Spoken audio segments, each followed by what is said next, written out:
আসসালামু আলাইকুম রহমতুল্লাহ। কুরবানি সম্পর্কে কিছু প্রশ্ন উত্তর। এক ভাই প্রশ্ন করেছে, প্রতি বছর আমরা নির্দিষ্ট 5 শরিক মিলে কুরবানি করি। এবছরও কুরবানির এক সপ্তাহ আগে 5 জন মিলে একটি গরু ক্রয় করি। কুরবানির আগের দিন আমাদের এক প্রতিবেশী তাতে শরিক হতে চাইলে আমরা তাকে শরিক করে নেই। জানার বিষয় হলো, এভাবে শরিক করার কারণে আমাদের কুরবানি আদায়ে কোনো ত্রুটি হয়েছে কিনা জানালে উপকৃত হব।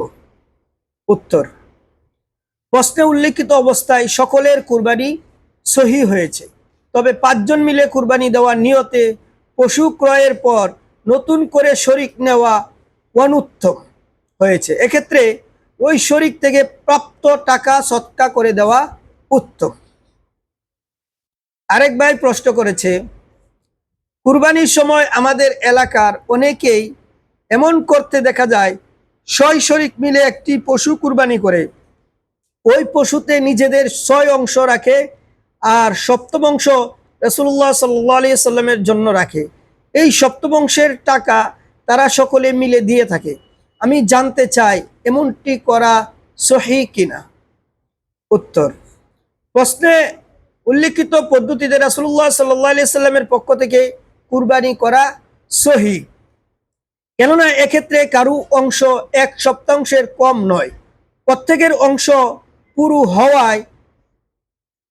হওয়ার পর সপ্তাংশ শরিকদের নফল কুরবানি হিসাবে গণ্য হবে এবং সকলের কুরবানি সহি হয়ে যাবে। আরেক ভাই প্রশ্ন করেছে, আমরা 3 ভাই, মা জীবিত আছেন, বাবা মারা যাওয়ার পর তার রেখে যাওয়া সম্পত্তি বন্টন করা হয়নি। অবশ্য বাবা খুব বেশি সম্পত্তি রেখে যাননি।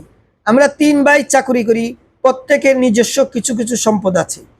কুরবানির সময় আমরা 3 ভাই মিলে মায়ের নামে একটি ছাগল কুরবানি করে থাকি।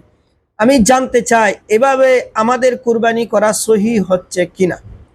উত্তর: আপনার বাবার রেখে যাওয়া সম্পত্তি বন্টন করলে আপনারা প্রত্যেকে যে পরিমাণ সম্পত্তির মালিক হবেন তার সাথে প্রত্যেকের নিজস্ব মালিকানাধীন সম্পত্তি যোগ করলে যার মালিকানায় মৌলিক প্রয়োজনের অতিরিক্ত 52.5 তোলা রূপার মূল্য সমপরিমাণ সোনা রূপা টাকা পয়সা বা অন্যান্য সম্পত্তি থাকবে, তার উপর কুরবানি করা ওয়াজিব হবে।